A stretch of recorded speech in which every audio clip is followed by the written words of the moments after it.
Bienvenue à tous dans l'émission Santé Nous à Lezoc TV. Aujourd'hui, nous allons recevoir l'association des infirmières puéricultrices de la Martinique.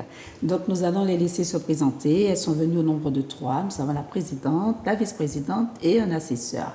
Donc, je vous laisse la parole pour vous présenter. Je me présente, Lauriane Pastel, présidente de l'association martiniquaise des infirmières puéricultrices. Moi, je me présente, Karampi Georgia, et du coup, je suis la vice-présidente de l'association des infirmières puéricultrices de Martinique. Et donc moi, Stéphine Audin, assesseure de l'association des infirmières puéricultrices de Martinique. Alors, nous sommes enchantés de vous recevoir aujourd'hui parce que le but de l'émission, c'est de parler de thèmes de santé, mais aussi de présenter les forces vives du département, les associations existantes. Quelquefois, la population ne sait pas ce qui existe chez nous, donc c'est bien de savoir ce qui est existant. Maintenant, nous expliquer un petit peu d'abord le parcours de la puéricultrice, pour ceux qui veulent savoir, parce que bon, vous avez créé une association, c'est bien. Quel est le parcours exactement pour être puéricultrice? Et après, qu'est-ce qui vous a motivé à créer l'association? Parce que ça crée aussi un meilleur fonctionnement. Parce qu'il y a une raison, il y a quelque chose qui pousse une profession à se regrouper en association. Donc, je laisse la parole à qui? Laquelle des trois va nous dire le métier de puéricultrice, ce que c'est, et puis un petit peu ce qui vous a amené au parcours où vous êtes. Alors, une infirmière puéricultrice est une infirmière qui est spécialisée. Alors, tout d'abord, il faut bien sûr faire les 3 ans d'études qui donnent accès au diplôme d'état d'infirmière.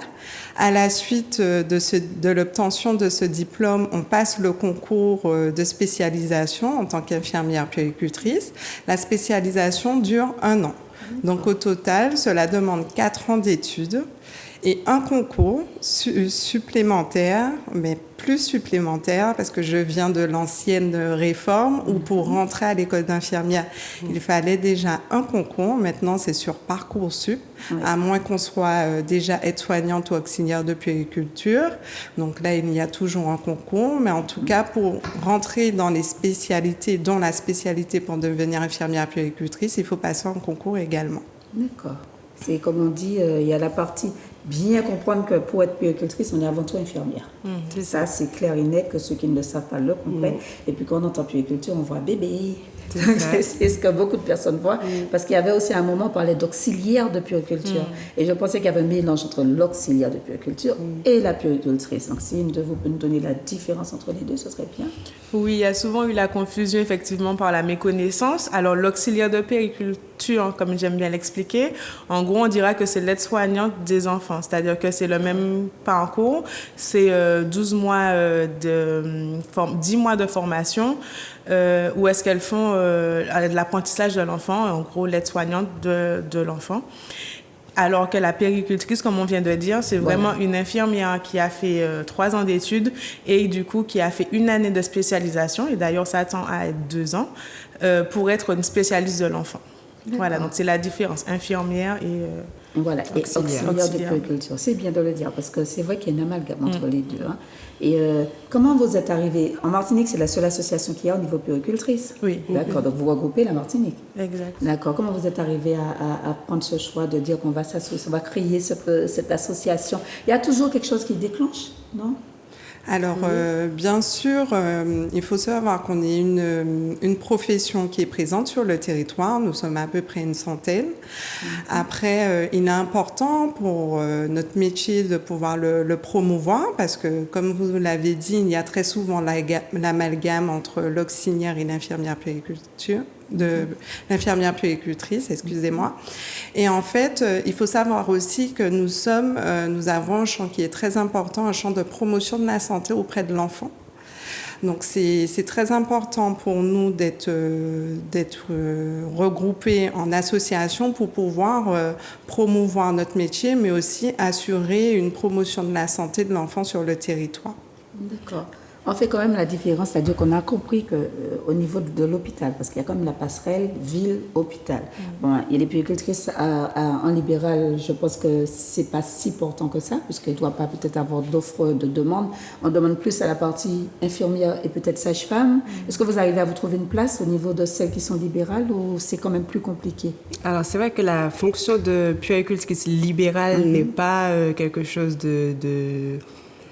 d'homologuer, en tout cas en France. Voilà, c'est pas tout à fait acté puéricultrice libérale. Donc c'est vrai qu'il y a des infirmières qui ont ce droit d'exercer en tant qu'infirmière libérale, en tant que profession libérale. Mais en tant que puéricultrice, ce n'est pas encore passé au niveau de la loi pour qu'on exerce vraiment dans un cabinet libéral. D'accord. Je crois qu'ils sont en train de se pencher à l'horizon 2025. Je crois que ça fait partie d'une des décisions nationales qui est en ce moment en train d'être mise sur la table pour savoir qu'est-ce qu'il y aura exactement comme nouveauté. Mais restez vigilante là-dessus. Je pense qu'il y a quelque chose qui va bientôt sortir. C'est vrai qu'il y a plusieurs années qu'il y a discussion sur ce sujet-là. On espère en tout cas que ce sera effectivement validé parce que c'est vrai qu'il manque ces professions-là en libéral. Et pourquoi justement ils essayent de se poser de plus en plus là-dessus, c'est parce qu'il y a de moins en moins de pédiatres également de ville. Il n'y a pas beaucoup de pédiatres de ville. Et c'est vrai que le suivi de la petite enfance, c'est quand même quelque chose d'assez précis. Et la puéricultrice pourrait combler à ce manque de pédiatres, en tout cas de ville. Pour les suivis classiques, on va dire, des enfants, comme en PMI d'ailleurs. Donc vous êtes toutes les trois puéricultrices en hospitalier? C'est ça. Non, privé, toutes les deux. Voilà. Et... Hospitalier? Non. Privé? Non. Alors, moi, je suis directrice adjointe d'une crèche et j'ai aussi la casquette de référente santé accueil inclusif. D'accord. Alors, le référent santé accueil inclusif, c'est depuis la réforme de 2021 qui régit les établissements d'accueil de jeunes enfants. Pour rebondir sur ce que Stéphie disait, il y a de moins en moins de pédiatres et de médecins de ville. Donc, il y avait de moins en moins de structures d'accueil qui avaient un pédiatre ou un médecin de ville. Donc, en fait, le gouvernement a créé le référent santé accueil inclusif pour qu'il y ait plus de professionnels médicaux et paramédicaux qui puissent garantir la santé des enfants sur les structures d'accueil, notamment en termes de formation, suivi vaccinal, etc. Oui, parce qu'avant, on avait, vous êtes jeune encore, vous êtes plus jeune que moi, n'est-ce pas? Mais avant, on avait le système des PMI, effectivement, dans les communes. Et moi, j'ai toujours le souvenir de la PMI au Lamentin où j'allais à Petit Manoir. Et mon Dieu, j'y allais à reculons parce que chaque fois qu'on y allait, c'était pour les vaccins ou pour les rappels. Et on savait très bien qu'on n'aimait pas ça. Donc, les enfants, c'était ça. Et quand je passe maintenant en voiture, je regarde d'esprit l'endroit, je dis, ouais, il y a des sacrés souvenirs sur ce truc-là. Parce qu'on cherchait tout pour ne pas y aller. On essayait de passer par le terrain de foot, de basket, tout ce qu'on voulait, mais les parents étaient derrière. Donc, tous les enfants, c'était le mercredi après-midi, je me souviens très bien. J'ai gardé le souvenir de ce truc-là et on y allait. Il y avait un médecin qui nous faisait les vaccins, les rappels. Et puis, voilà. Donc, c'est quelque chose, c'est comme les purges qu'on fait aux enfants. On ne coupait pas ce truc-là. Donc, c'est vrai que maintenant, effectivement, le référent, je pense qu'au fur et à mesure, ils essaient de revenir sur des choses qui n'existent plus, mais qui seraient peut-être nécessaires sur le département pour le suivi, parce que comme vous dites, il y a moins de médecins. Exactement. Même si, bon, au nombre de départs, on a un nombre d'arrivées, mais ça ne compense pas non plus. Et au niveau des pédiatres, c'est vrai qu'il n'y en a pas tant que ça. Et puis, bon, vous avez bien compris que médecin traitant, pédiatre ou autre, la file d'attente commence à 5 h du matin. C'est ça. Et que même à 8 h, quand vous passez, il y a encore autant de personnes qu'à 5 h. Donc, c'est bien. Et qu'est-ce que vous étiez en train de dire? J'aimerais revenir justement par rapport à la place de la puéricultrice en PMI, parce que justement, c'est souvent mal connu, mal perçu comme étant plutôt un lieu pour les personnes défavorisées, alors que pas du tout. La puéricultrice en PMI a un rôle vraiment important de suivi de l'enfant, parce que du coup, tout parent, toute personne peut se rendre à la PMI pour faire suivre son enfant, pour avoir des consultations uniquement avec la puéricultrice, pour accompagner pour l'alimentation de l'enfant, le sommeil, tout ce qui est autour de l'enfant, et ça jusqu'à 6 ans. Si je ne dis pas de bêtises. Et donc, du coup, c'est important de connaître aussi, en fait, de savoir qu'il y a des puéricultrices en PMI qui ont cette fonction de consultation et qu'on peut consulter, quel que soit le parent, c'est ouvert à tous. Et il y a un suivi vu qu'il y a d'autres professionnels aussi. Donc, c'est quand même, c'est plus le rôle, on va dire, comme vous avez ressenti de... c'est avant, ça. Voilà, c'est ça. Mais au moins, la partie de soins était respectée. Exactement. Tous les enfants, on y passait tous, quoi. Mais il y a beaucoup de PMI, là, maintenant, ici, ou pas? Vous avez à peu près... Dans chaque commune, dans chaque commune, voilà, normalement, il y en a une. Chaque personne de la population peut se rapprocher de sa commune Exactement. pour prendre des rendez-vous dans les PMI s'ils ont des enfants. Voilà. D'accord, c'est bon à savoir, parce que souvent, tout le monde se dirige vers l'hôpital. Et souvent, on ne pense pas que, chez moi, dans ma commune, il y a une PMI qui existe. Exactement. Pour les conseils, en tout cas, en puériculture, c'est clair que c'est essentiel. D'accord. Est-ce qu'au niveau de la Martinique, vous êtes nombreux dans l'association, bien comme elle est restreinte, votre association? Alors, l'association existe depuis 1972. Elle était plus ou moins en sommeil depuis 2017, 2018, on dira. Nous sommes un bureau fraîchement élu depuis septembre 2024. Alors, nous, on a répertorié à peu près une centaine de puéricultrices sur le territoire, en sachant que on n'a pas pu encore, vu que petit à petit, se rapprocher, puisque ça représente votre profession. Voilà. À ce jour, en tout cas, on est déjà une quarantaine, donc on est très contente en peu de temps. Comme elle a dit, Lauriane, on a repris en septembre 2014. 2024. C'est bien. 2024. Non, septembre 2024. Et donc, du coup, on a fait notre première assemblée générale en février. Et donc, du coup, on a à ce jour, en tout cas, 40 membres actifs. Donc, du coup, on espère pouvoir atteindre les 100 puéricultrices à terme de la Martinique. Déjà, c'est bien qu'au niveau des instances et tout, ils savent que cette association existe et qu'il y a quand même plus de 40 infirmières puéricultrices recensées déjà dans une association. C'est bon à savoir, sincèrement. On est sur un petit département et on ne sait jamais à quel moment on peut avoir besoin de telle partie de profession ou pas. Et à ce moment-là, c'est vrai que nous, il faut monter sur les mails et tout. Et ça reste quand même une facilité de savoir qu'il y a une association qui a déjà plus de 40 personnes spécialisées dans quelque chose et qu'on peut aller directement vers l'association déjà pour relever un peu. J'ai cru comprendre que vous avez bientôt une manifestation le mois prochain. Alors, vous allez nous en parler un petit peu, laquelle des trois qui se lance? Oui, tout à fait. Alors, nous avons le Cercle des pros en partenariat avec l'association Étoiles en ciel, qui fait de la prévention et de la promotion en lien avec le deuil périnatal sur le territoire pour certaines personnes les personnes qui connaissent déjà cette association. Alors, avec Étoiles en ciel, nous avons échangé sur la place des paramédicaux dans la prise en charge du deuil périnatal au sein des familles martiniquaises. Et il était très important pour nous de pouvoir mettre en œuvre une formation auprès de l'ensemble des paramédicaux de Martinique pour mieux comprendre le rôle de la puéricultrice afin d'accompagner les familles dans le deuil périnatal. Ah oui, c'est un sujet qui est très important et qui ne sera jamais de trop parce que comme il y a récemment quand quelqu'un me l'a dit, s'il avait vraiment eu un vrai accompagnement, il aurait peut-être ressenti les choses différemment. Et c'est important parce que ça laisse pas de bon. C'est pas un bon ressenti d'être en deuil parce qu'on a toujours l'impression que nous parents, on va enterrer nos enfants. Les enfants vont nous enterrer, et là de plus en plus les enfants partent avant nous et quelque part en tant que parents c'est difficile d'accepter ça, donc effectivement il y a besoin d'un accompagnement et je pense que vous ne serez pas de trop pour le faire. Et dites-moi alors au niveau de référent de l'accueil, il me semblait, j'avais cru comprendre qu'il n'y avait pas eu beaucoup de réponses de personnes présentes qui avaient répondu à ce poste. Finalement je sais maintenant que vous êtes référente. Il n'y en avait pas beaucoup. Alors, référente santé accueil inclusif, alors c'est vrai que c'est tout récent, ça date d'août 2021, donc il a fallu en fait, comme toute nouveauté, un temps d'adaptation, un temps de compréhension de tous, notamment au niveau du texte réglementaire. Après, si je parle de notre profession, parce qu'en tant qu'infirmière puéricultrice, nous pouvons être référente santé accueil inclusif sur les structures d'accueil. D'ailleurs, il me semble que les structures d'accueil ont jusqu'en 2025 ou 2026 pour trouver leur référent santé accueil inclusif sur le territoire. Il va y avoir un appel à poste alors. C'est déjà peut-être dans les murs. Tout à fait, c'est déjà en cours et nous avons des membres de l'association qui ont déjà été sollicités pour être référentes santé accueil inclusif sur des structures d'accueil. D'accord. Qui c'est qui a la tête quand ceux qui sont sollicités, c'est qui chapeaute cette partie? Parce que le poste de référent, ça reste quand même un poste.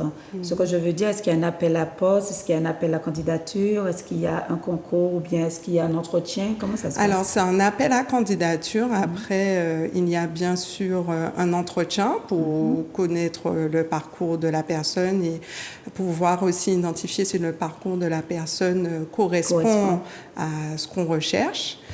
Après, bien sûr, le référent santé accueil inclusif, en termes d'heures, cela dépend du nombre de berceaux de la structure d'accueil. Si, par exemple, vous avez une micro-crèche, on sera à peu près à 10 heures par an. Et si vous avez une grande structure, on sera plutôt à 10 heures par trimestre, vous voyez. Donc, en fonction, il faut savoir que, par exemple, sur des structures d'accueil, vous pouvez être, en tant qu'infirmière puéricultrice, directrice de crèche. Si vous avez une crèche de moins de 45 berceaux, enfin, égale ou inférieure à 45 berceaux, vous pouvez être directrice de crèche, référente santé accueil inclusif et l'infirmière de la structure. D'accord, on peut avoir les trois casquettes au niveau de la structure. Tout à fait. En fait, depuis le nouveau décret, il est obligatoire pour les directrices éducatrices de jeunes enfants d'avoir une infirmière à temps semi-complet ou complet. Du moment qu'elle est dans le planning. Tout à fait. Pour qu'il y ait ça rentre dans un cahier de charge. Tout à fait. Pour qu'il y ait une référence médicale sur les structures d'accueil. D'accord. Donc, ce qui veut dire que par rapport, quand on parle de structure, j'ai bien compris que c'est par rapport au nombre d'enfants. Donc, si c'est une grosse ou une petite structure, donc si on parle bien, on devrait avoir pratiquement une infirmière puéricultrice, même si c'est pas à mi-temps, même si c'est pas à temps complet, à mi-temps, on devrait en avoir une dans chaque structure où il y a un nombre d'enfants. Ou bien c'est vraiment la partie poste de référente uniquement sur les structures particulières ou pas. Alors, là, c'est la partie curiosité, parce que ceux qui vous écoutent vont peut-être aussi... Et puis, des fois, on fait une lettre d'évocation, hein, vous savez ça. Mais c'est ça, parce que de base, en fait, normalement, c'était essentiellement des puéricultrices, en fait, qui étaient directrices de crèche, mais du fait que nous soyons peu, donc, du coup, ils ont dû adapter, en fait, et ouvrir le champ de la direction aux EJE et même auxiliaires de puériculture, si j'ai bien compris, il y a possibilité, Alors, faites exprès de dire... À ceux qui nous écoutent, les EJE, qu'est-ce que c'est? Ah, pardon, éducatrices de jeunes enfants. Donc, en général, c'est eux qui s'occupent du projet éducatif des crèches, des structures. Et donc, du coup, du fait qu'il y ait pas suffisamment de puéricultrices, donc ils ont dû adapter les textes pour que justement créer le poste de référent pour pouvoir s'assurer en fait qu'il y ait quand même un suivi paramédical dans la structure en incluant du coup une infirmière à défaut d'une infirmière puéricultrice, vu qu'on disait qu'il n'y en a pas beaucoup. Voilà. Infirmière tout court, puisque moi j'avais bien compris que c'est peut-être dû au fait qu'il n'y avait pas beaucoup de puéricultrices. C'est ça. Après, donc, c'est vrai que c'est pas très clair en fait non plus le poste de référent santé et accueil inclusif. Alors, dans le cas de Lauriane, qui est directrice adjointe, c'est plus évident pour elle qui travaille déjà dans la crèche. Mais c'est vrai que, par exemple, pour moi, où on m'a proposé justement un poste de référent santé, pour l'instant, je n'ai pas encore pu prendre ce poste-là parce que c'est très compliqué quand on ne travaille pas encore dans les structures comme les crèches. Et il n'y a pas vraiment, même au niveau de l'ARS, au niveau de comment ça s'appelle, le truc des puères, La NPDA? Non. L'ordre infirmier. Même au niveau de l'ordre infirmier, où je me suis renseignée auprès d'eux, même à leur niveau, ils n'ont pas de réponse à apporter par rapport au poste de RSAI quand on ne travaille pas dans une crèche. Creusé, si vous voulez. Quand vous avez des nouveautés, parce que le poste de référent date de quoi? 2021. C'est tout récent. 4 ans. On est passé quand même dans une période Covid. Et en 21, je dirais qu'on était encore dedans. On n'était pas vraiment sorti dedans. Donc, c'est déjà pas mal qu'on nous ait sorti quand même des textes en 2021 sur certains postes.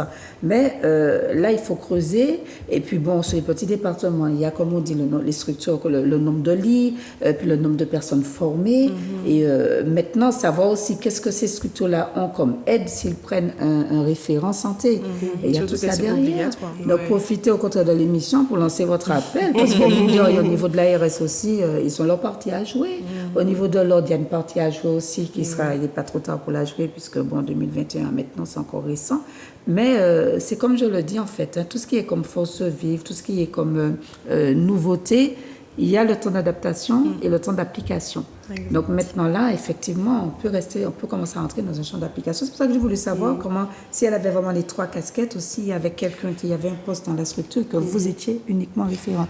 Mais j'ai compris que vous étiez directrice aussi. Tout à fait. Alors, pour rebondir sur ce que Georgia disait, alors effectivement, en 2021, a créé le poste de référent santé accueil inclusif, mais aussi il a affirmé l'importance d'avoir une infirmière dès lors que la directrice de la structure est une éducatrice de jeunes enfants. Ça a été légiféré. Parce qu'effectivement, au niveau du ministère, il y a eu des enquêtes qui ont été faites et en fait, ils se sont rendus compte que n'avoir qu'un référent santé, par exemple, sur une grosse structure, ce n'était pas suffisant pour pouvoir en fait garantir le suivi en termes de santé des enfants sur la structure. Donc c'est pour ça que très souvent sur les grosses structures, alors soit le référent santé fait déjà partie du personnel en étant l'infirmière ou même la directrice, comme je disais pour les crèches inférieures ou égales à 45 berceaux ou au-delà la directrice adjointe, mais elle peut être aussi l'infirmière et la référente santé accueil inclusif de la structure si vous êtes sur une structure, par exemple, de 55 berceaux. Oui, ça fait un gros challenge. Voilà, c'est ça. Parce que effectivement, il faut savoir que sur le territoire, nous avons de moins en moins de pédiatres, de médecins de ville qui ont déjà une charge de travail importante, donc qui étaient très souvent sollicités aussi pour faire les vacations. Mais oui. Sur les structures d'accueil pour faire la veille au niveau des vaccins.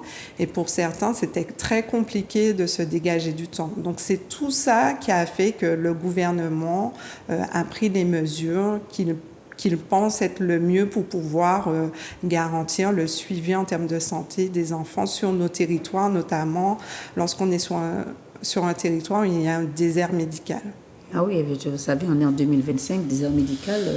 Je pense que de plus en plus, en voyant la population vieillissante qu'on a, et puis les enfants, au niveau, en fait, vous êtes des puéricultrices, au niveau du nombre d'enfants, on nous dit qu'on a une population vieillissante, mais au niveau des enfants, est-ce que vraiment on a quand même un flot de naissance, on a quand même cette partie qui est encore bien présente, ou est-ce que là aussi on a une déperdition, on a un nombre d'enfants en moins maintenant? Il me semble qu'il y avait, au niveau des naissances, il y avait une légère baisse. Ça restait stable, mais légère baisse cette année, il me semble, de ce que j'avais entendu à l'hôpital en tout cas. En tous les cas, ce qui est bien à savoir, c'est qu'effectivement, la partie référence santé au niveau des structures, quand vous avez par exemple, comme vous dites, une éducatrice santé qui est directrice, c'est bien qu'il y ait une infirmière. Il faut toujours, à la limite, une infirmière ou une puéricultrice, faute de ne pas en avoir une, présent. Et je connais effectivement un médecin au Lamentin qui avait une permanence. En fait, il me disait qu'elle n'était pas là tel jour parce qu'elle était dans une crèche et que c'était sa permanence de crèche. Donc, ça devrait aussi pouvoir favoriser peut-être le planning des médecins qui devaient à chaque fois garder une journée de semaine pour y aller. Donc, les puéricultrices ont pris cette place-là. C'est bien à savoir. C'est ça. Oui, parce qu'on n'a pas assez de médecins. Donc, quand un médecin lâche déjà sa patientèle pour aller en plus en crèche une fois par semaine, c'est quand même un plus pour le cabinet s'il peut continuer à voir ses patients pendant que la partie structure est gérée par une infirmière ou par quelqu'un d'autre. C'est un plus, hein, sincèrement. Alors qu'au niveau de votre association, qui est toute récente, j'ai bien compris ça, mais bon, je trouve que 40 pour une nouvelle association, c'est déjà pas mal. Alors, je veux juste préciser, elle n'est pas... la reprise est récente, mais l'association existe depuis 1972, voilà, comme elle a dit. Voilà. Elle était tombée en sommeil?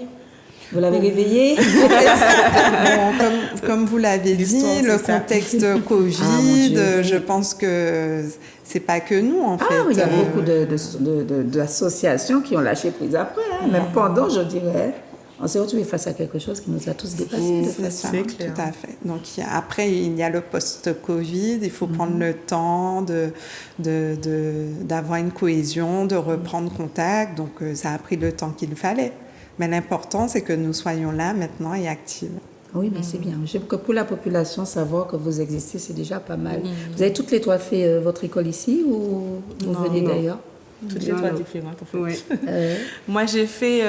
je suis la plus jeune. Hein, depuis, voilà, moi, j'ai fait ma formation en Guadeloupe. Je suis partie en 2021 et du coup diplômée en 2022. Et c'est là, du coup, que j'ai connu, alors pas en Guadeloupe, mais en contact téléphonique, que j'ai connu Lauriane et qu'on a parlé d'association de péricultrices pour pouvoir, à mon diplôme en Martinique, parce qu'elle est rentrée de France.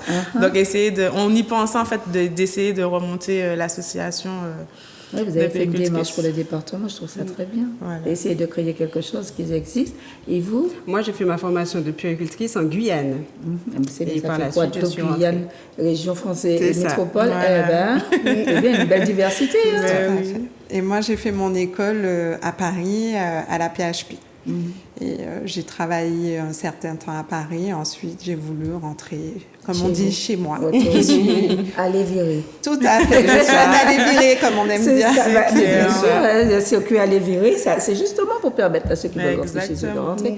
Et puis l'objectif maintenant, c'est quand on arrive d'essayer de garder votre enthousiasme, garder votre envie de faire pour pouvoir faire des choses sur le département, parce qu'on en a besoin. Vous avez parlé de déserts médicaux, mais le désert, il est dans presque tout, hein, alors qu'il est, hein, parce qu'il y a pas mal pléthore de postes un peu partout. Et mine de rien, quand on voyait les salons, que ce soit les salons infirmiers ou autres, on recrute partout, à la limite. Hein, et les endroits ne peuvent pas recruter, ils essaient d'avoir des vacations ou autres. Et vous êtes quand même, ça va, vous êtes satisfaite de votre retour, de votre parcours, le fait que vous êtes quand même resté chez vous, même si c'est en Guadeloupe que vous avez fait des études. Oui, moi, en fait, ça a toujours été, en tout cas personnellement, mon souhait d'être puéricultrice. Au début, je voulais le faire tout de suite après l'école d'infirmière, quand j'étais diplômée en 2015.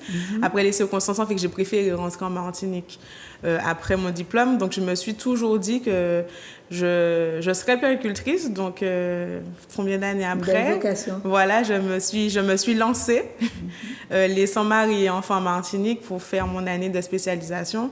Donc oui, effectivement, c'est vraiment une profession qui me tient à cœur et c'est pour ça qu'on a toutes envie de la faire connaître parce que malheureusement, nous ne sommes pas assez.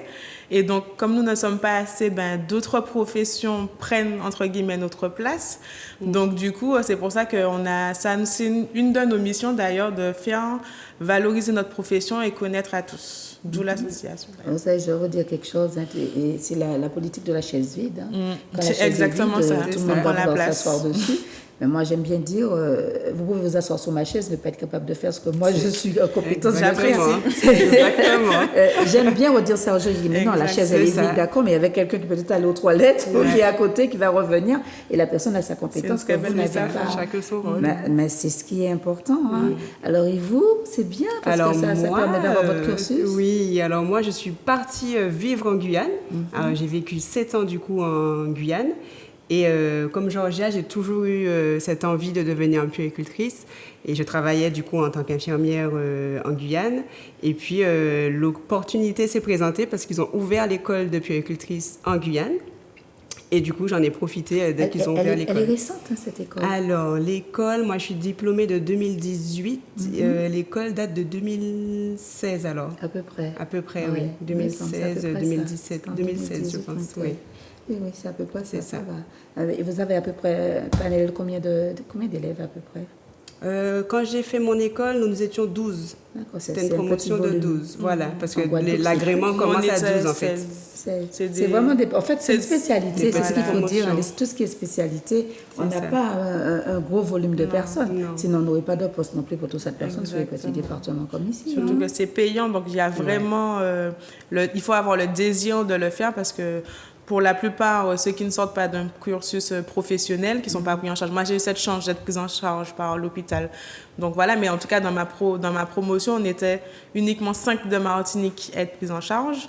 Et sinon, toutes les autres, elles ont payé de leur poche leur promotion, leur formation, ainsi que leur stage, puisqu'il y a un stage à faire hors du département. Donc, il faut vraiment vouloir pour le faire. Vous imaginez quand même, on devrait pouvoir maintenant, je trouve que les ARS sont plus au courant de tout ça et que maintenant, que ce soit l'ARS ou les collectivités, il ne faut pas hésiter à demander. C'est pas tout ce qui est financier, c'est pas si évident que ça. Parce qu'il faut pouvoir avoir un budget pour ça. Exact. Et des fois, on se dit, il n'y a pas qu'une personne, il y a peut-être 2. Comme vous dites, s'il y a 5 personnes, il faut qu'on ait un budget pour aider 5 personnes. Exactement. Donc, délimiter à chaque fois quel est le budget qu'on va mettre là-dedans et à qui il faut s'adresser. Bon, c'est aussi des choses qu'on peut revoir aussi. Hein. Il faut mettre ça sur la table, hein, tout simplement. Et vous? Alors moi, j'ai été diplômée à Paris, j'ai enchaîné. J'ai voulu enchaîner parce que j'avais comme objectif de pouvoir rentrer rapidement sur mon île. Vous savez ce qu'elle voulait? Oui. Et puis, sachant aussi que moi, j'ai fait mon école à la PHP. En fait, il y avait possibilité d'avoir une allocation études.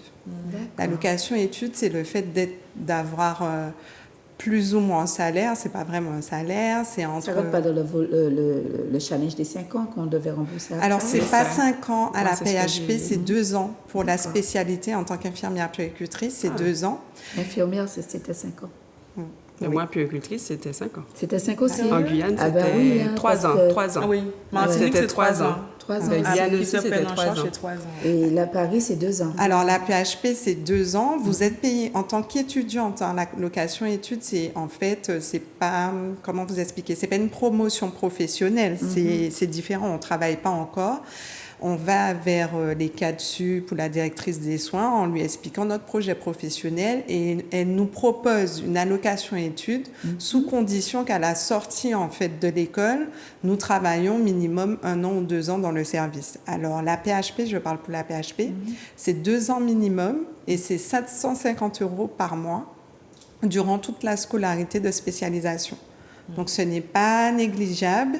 Il y a aussi, je crois, maintenant l'ARS Île-de-France qui propose le même volet pour la spécialité. Par contre, l'ARS, il me semble que c'est un peu plus longtemps.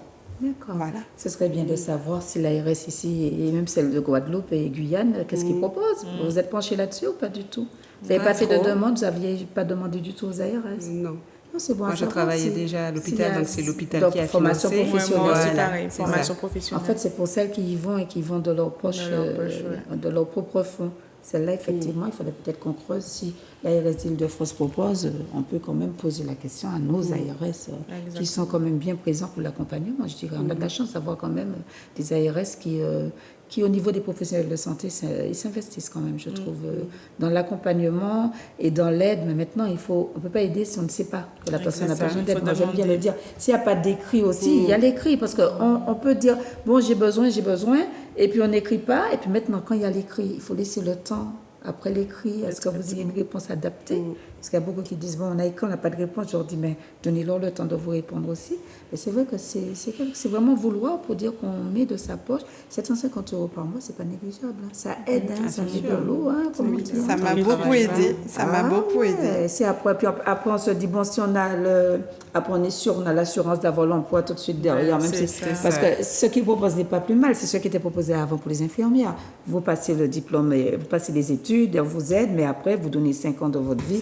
Mais là où c'est bien, c'est qu'on se disait, bon, ben, les 5 ans, on est sûr de pouvoir travailler. Parce que quelquefois, vous faites des formations, puis il n'y a pas de travail derrière. Tout à fait.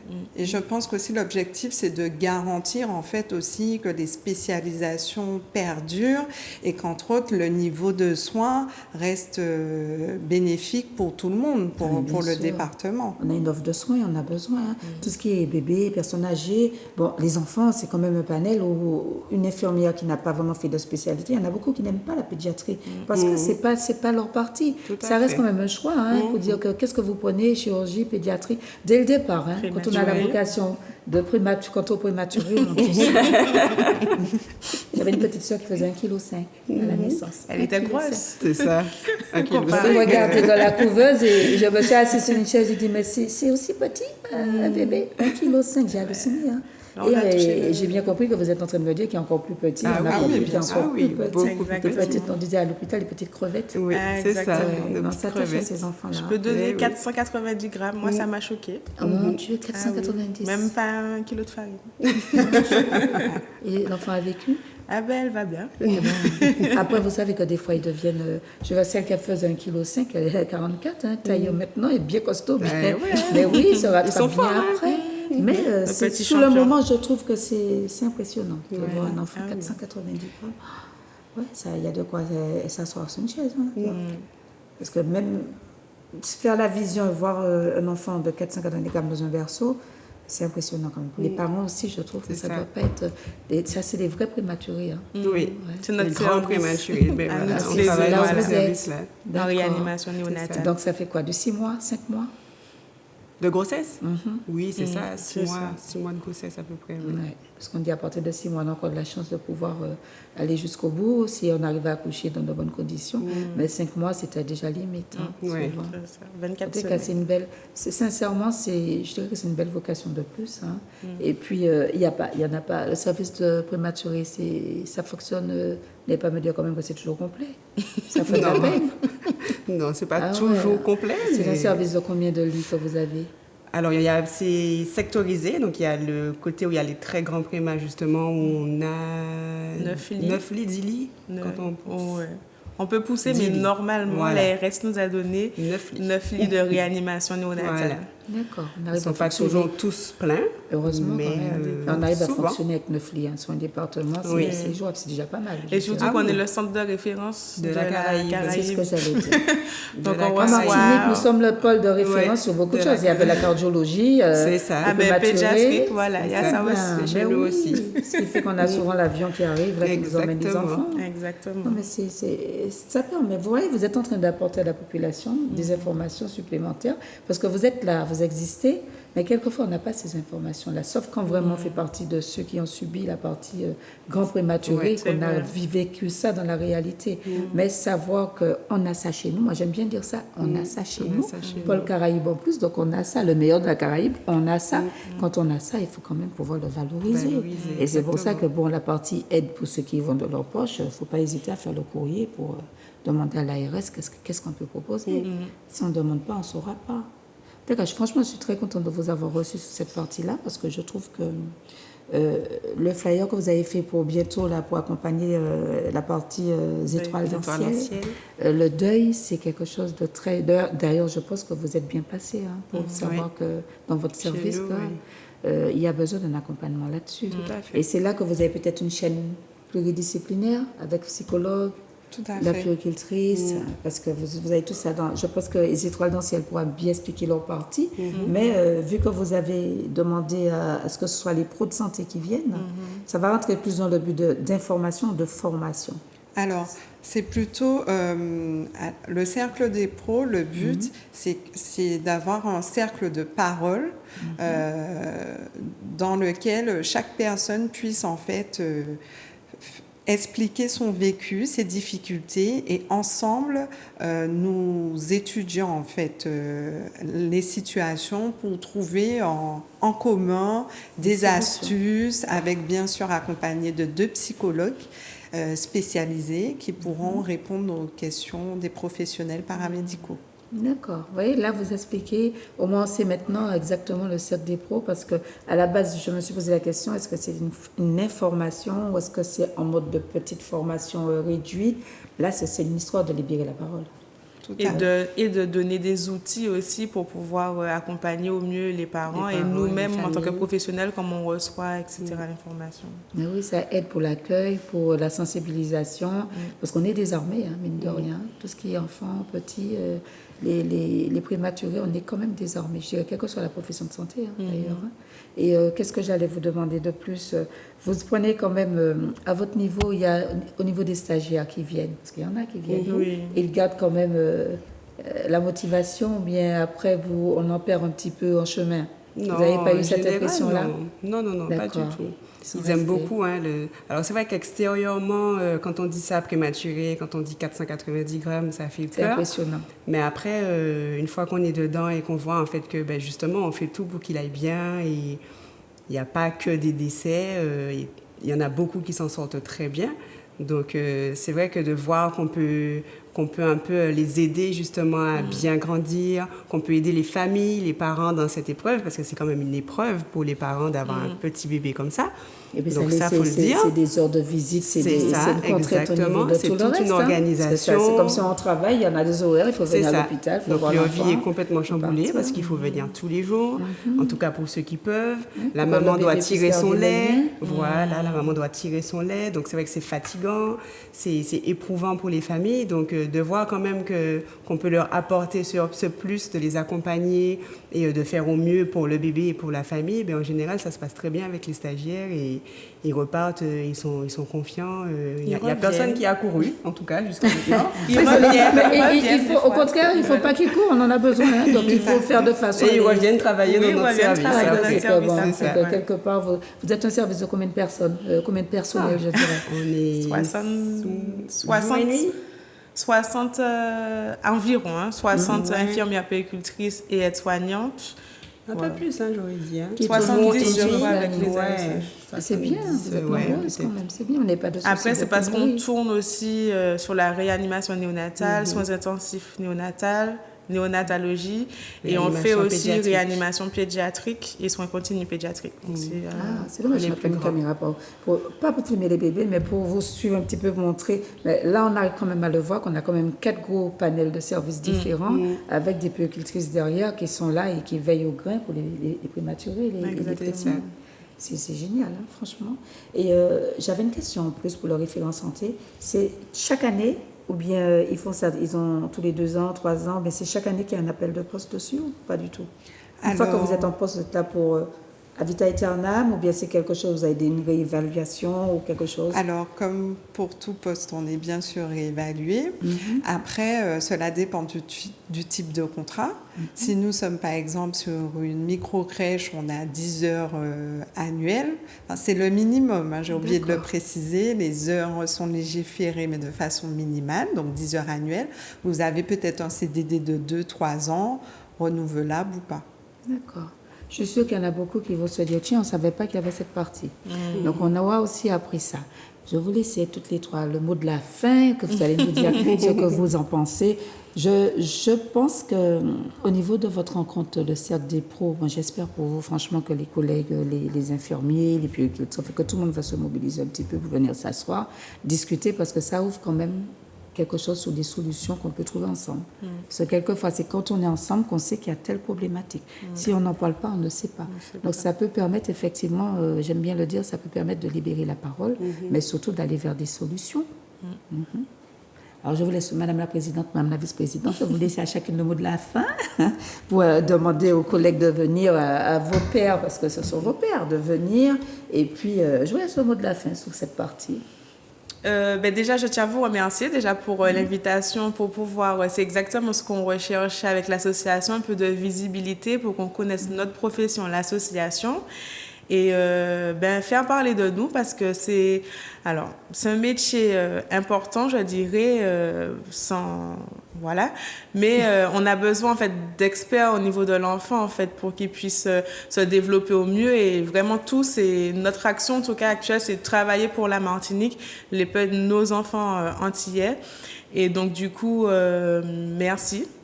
Et donc, par rapport au cercle des pros, c'est important dans le sens où le deuil périnatal, en tout cas, moi, je ne l'ai pas vécu personnellement, mais au niveau du travail, effectivement, on peut être désarmé de ne pas savoir comment soutenir une famille. On fait des projections, on a des enfants, des cousins, des nièces et des tantes, donc on peut faire des projections. Donc, je pense que c'est bien d'avoir des outils pour nous permettre d'accompagner les parents et nous-mêmes aussi en tant que professionnels de ne pas, je dirais, nous détruire.